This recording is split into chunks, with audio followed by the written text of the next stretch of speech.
Well, you don't have to be a genius to pick out UFC. You just need to be me. Oh, wow. What a crazy night. Believe me, by the time you guys see this video, a lot have transpired. Some things I won't probably even be talking about, but a lot of things transpired with just a few hours. Unbelievable. But anyway, that's not what we're here to talk about. Let's talk about this UFC bout here. Uh, Everyone believed like Usman's victory last time was a fluke because I guess, they don't believe in genetics. When a West African gets something like a championship and the way he took it, I wouldn't be I wouldn't be trying to get in the ring with the West African and betting against him. But a lot of people start betting, going against the grain and saying, and this guy is such a class human being. And, no one really thought he wasn't a class human being. It's just that they were protecting and keeping Conor McGregor away from him. And they always disrespect Kamaru Usman because why? He's an African. So,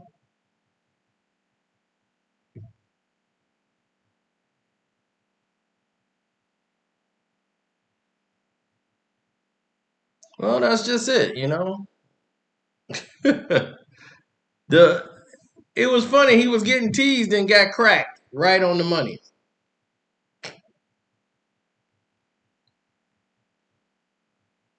But UFC needed this card. 261 was a great card for them. It really was. It was really well put together. If you could, endure Joe Rogan,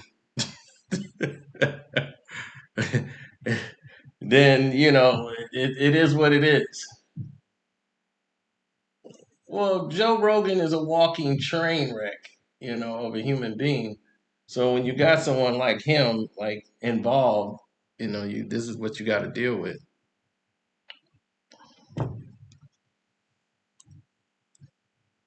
Well, no one really thought that Joe Rogan was,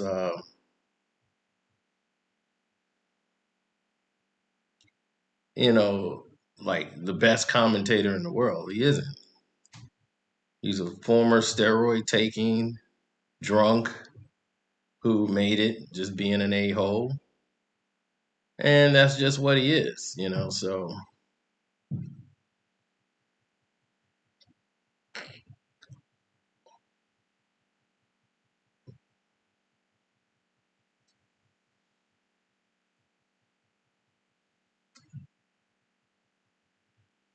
I mean, Rose getting the title back was impressive. The head kick, no one saw that coming. Came out of nowhere, but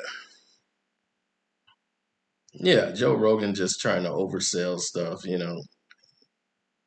and go on with the theatrics. So it's another one of those moments where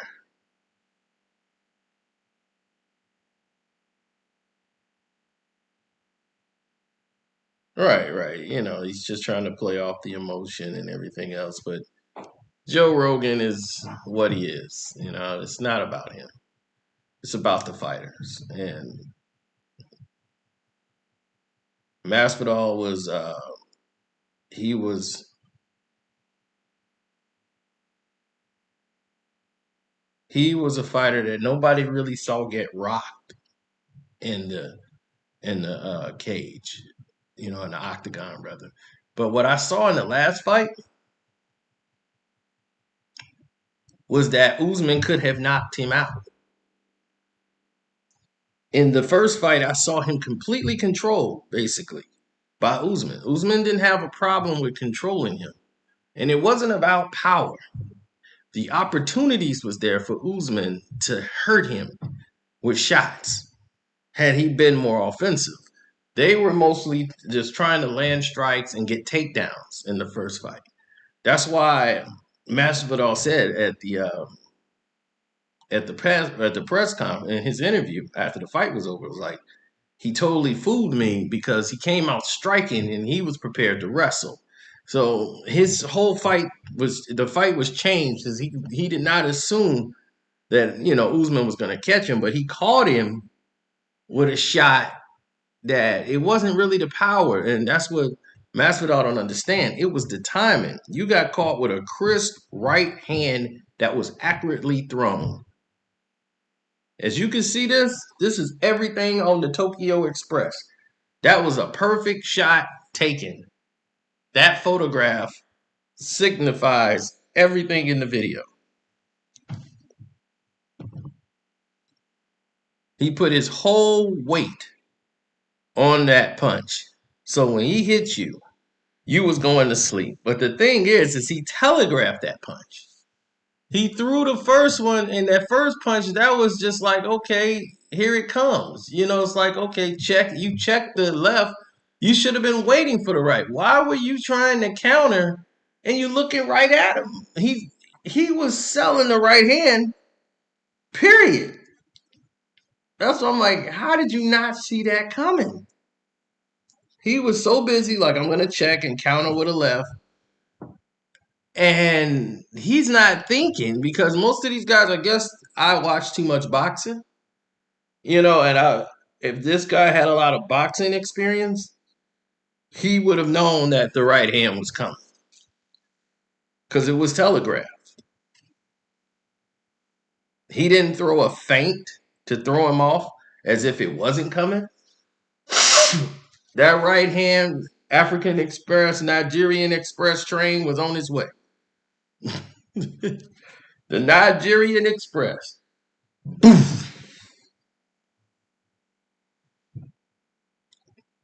And I don't know what dreams he was having while he was on the ground, but it was over.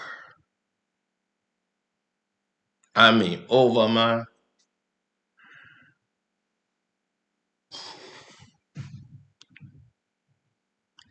Now, well, see, the thing is that the UFC finally had a great card. Wiseman, like I said before, that was like karma. Anderson Silva broke his leg kicking him, and then now he broke his leg. I mean, Chris is a good human being. I wouldn't say nothing bad about him. It's just unfortunate that that happened. But it was a great bout.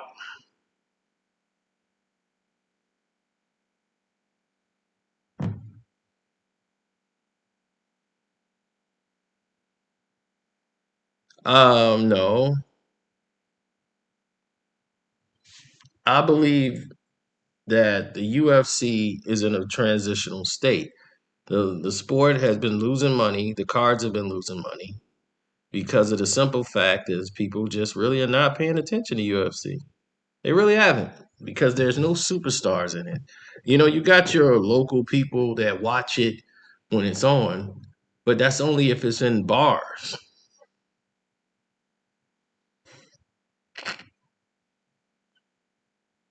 Like if it's in the bar, people are going to buy it. I mean, they're gonna watch it because it's in the bar. But not everybody's gonna buy UFC like they do a boxing fight. They'll go out and buy a boxing fight and have people over. People are not gonna do that with UFC like that. They're gonna go into one of these sports places like Buffalo Wild Wings, who's gonna buy the fight because they know they can keep all these people here. They're gonna order food and drinks, and they're gonna make all their money. Oh, sorry about that. They're gonna make all their money back on the merchandise. I mean, buying the items and liquor and food, and that's just where the money is. They can care less about the fight. They just want you there so you can order stuff. That is their intentions.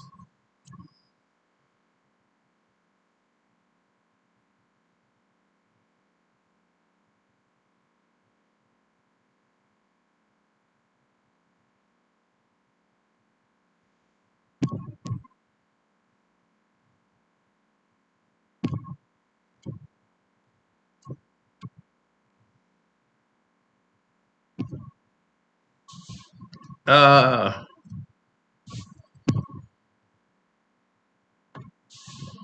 I never thought of it like that.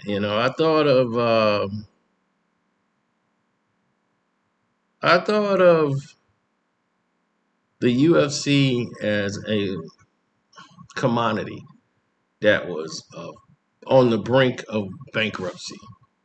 They danced along the brink for a long time. Like the company almost went under about 2 times, 2 to 3 times, where they were about to fold to 10. Now, now that they couldn't buy out, like normally when they get competition, they get bought out. And now Bellator, they weren't able to buy out Bellator. That's how I knew the UFC was in trouble. When Showtime had Strike Force, they had some other MMA thing come out, UFC will just buy them out. They'll try to drown all of their shows and their cards and buy them out. When they bought Strike Force, they bought Ronda Rousey. See, Ronda Rousey was gonna fight the girl they was gonna build that to be the big fight. Have her fight the girl Gina Carano, who was their star for female MMA at the time. So Gina Carano really started the female MMA train as far as getting publicity. And then they put her in with Cyborg, and some say it's roids, some say it's not roids, but she got destroyed, going up against her, and that ruined everything for Strike Force, who was building momentum with Gina Carano as their star fighter. Then they were bought out, and Gina Carano really didn't fight again.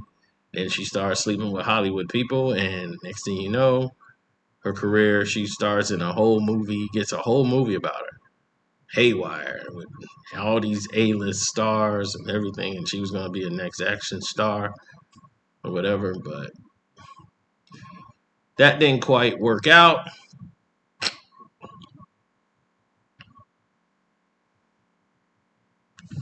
And here we are.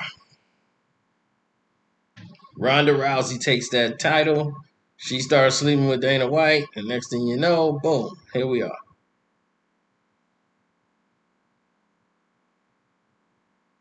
Right? Ronda's now a star. Well, she was a star. She saved the UFC. Dana White said he would never have women fight in the UFC. Next thing you know, that's all he's promoting because she was the biggest star they had. They brought in Brock Lesnar to come in and save their show because, you know, basically it's ran just like WWE. And, Brock is just like, I can't deal with this. Can't deal with Dana White. He's not like Vince. Vince knows what he's doing. Dana doesn't. That's the difference. So, once you get all these cynics and critics out of the way, you're basically stuck in this type of whirlwind of confusion.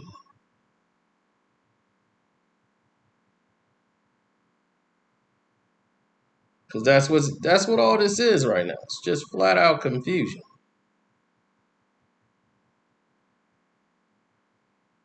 People are very confused nowadays. They don't know which way is up.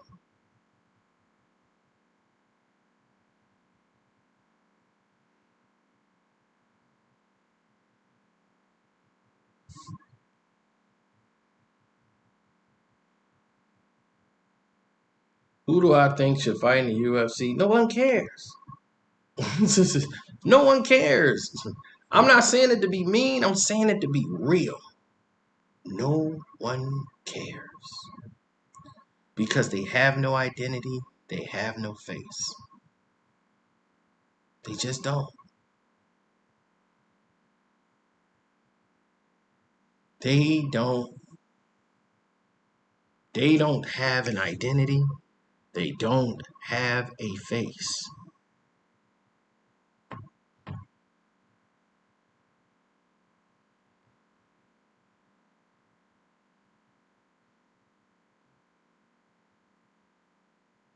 Oh, it was done.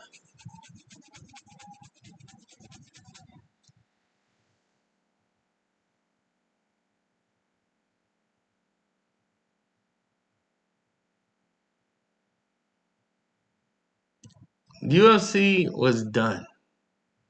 The Ultimate Fighter saved that company and kept them afloat because they were losing money on cards. So for all the people who believe, well, white people love it, so it ain't going nowhere. White people don't love UFC like you think. It's looked at as more juvenile than professional boxing. So you have young Caucasian people watching it all the way up into their 30s, slight numbers in the 40s. Boxing, they have numbers starting, they don't have that younger audience like the rest of them do. What they have is the 25 and up.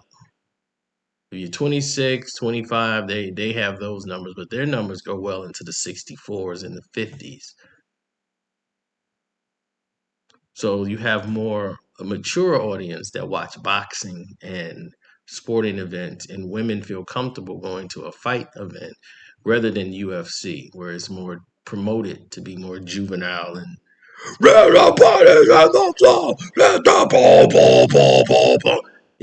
a lot of women like that anymore. They like that in their 20s and 30s, not when they're like 45, 50, and some older men that like to come out. It's much more civilized, much more civil event going to a boxing match. It's like going to a basketball game and going into a wild hockey event. It's just different energies. But the reason why is that boxing, this is why boxing pays more. And you're like, well, why don't UFC fighters they get paid so less than boxers? Because boxing is the hardest sport. No, UFC is the hardest because you got to prepare for everything. Head, kick. I'm like, okay, so boxing you can only use your hands, right? Yeah, you can only use your hands in boxing. Okay, so wouldn't that be harder? Huh? If all I get to hit you with is my hands, right? I only have two of those, rather than I can use my feet, my head, my arm. Makes it pretty easy if I can use everything, right? But if I can only hit you with my hands, I have to really be good with my hands. I have to really strategize to hit you with my hands, right? I have to fool you. I have to set traps to be able to score with my hands, right? So that would seem like it would be a much harder task than just being able to use everything, right?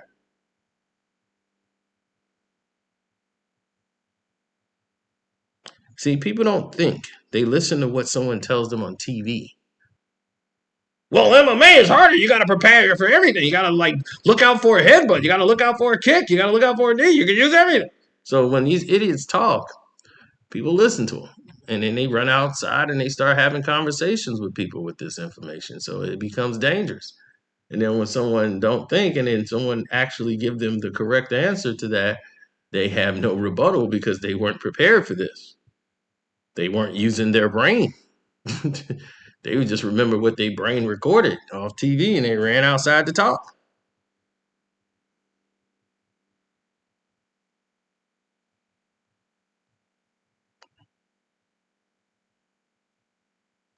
Now, who's the face of the UFC now?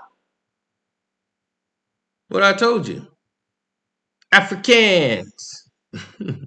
They're running now. They running the UFC. The Africans.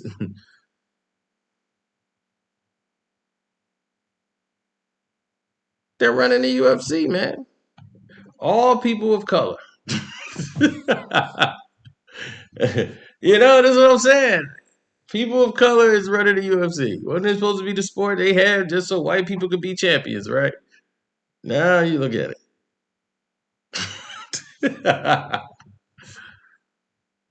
Oh man, this is funny how far the UFC have become. Has come to rather. This tournament was created by the Gracies. They wanted to showcase Hoist Gracie as the world's greatest fighter, and now this has turned into something no one has ever dreamed of it to be.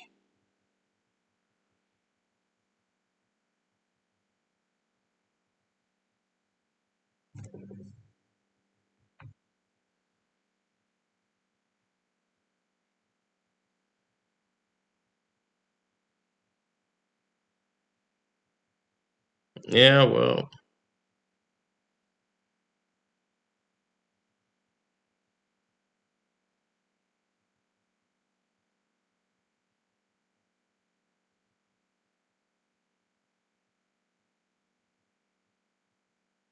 mm,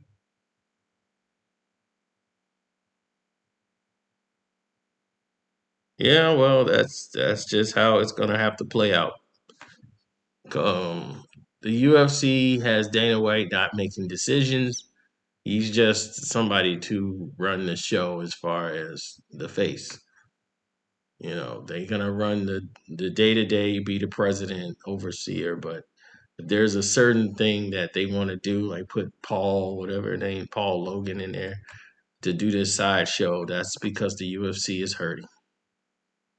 They need this.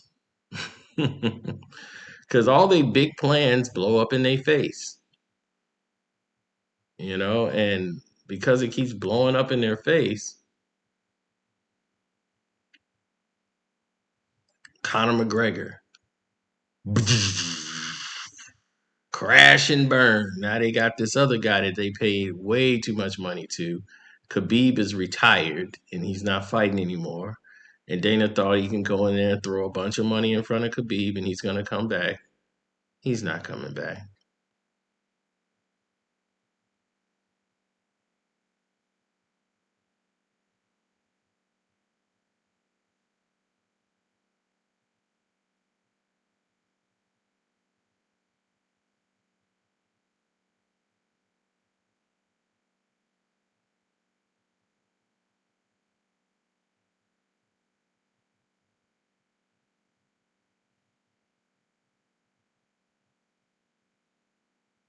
Yeah. Well, I mean, you never know. Years down the line, he might get the notion to come back after making a bunch of money. Bellator is trying to get Khabib over there. You know, it's a lot of stuff going on. Well, Dana White still manages fighters. You know, that's another thing he does, which I think is a super conflict of interest. I'm like, how are you president of the company and you're managing fighters? That's like completely wrong. But the company is keeping all the revenue while the fighters are making peanuts.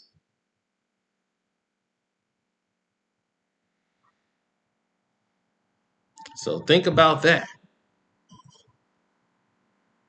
Why are y'all making peanuts and Dana White is sitting up there in a multi-million-dollar mansion, laughing all the way to the bank as he tries to be the new Hugh Hefner of Vegas? So think about that for a minute. Anyway, I'm out.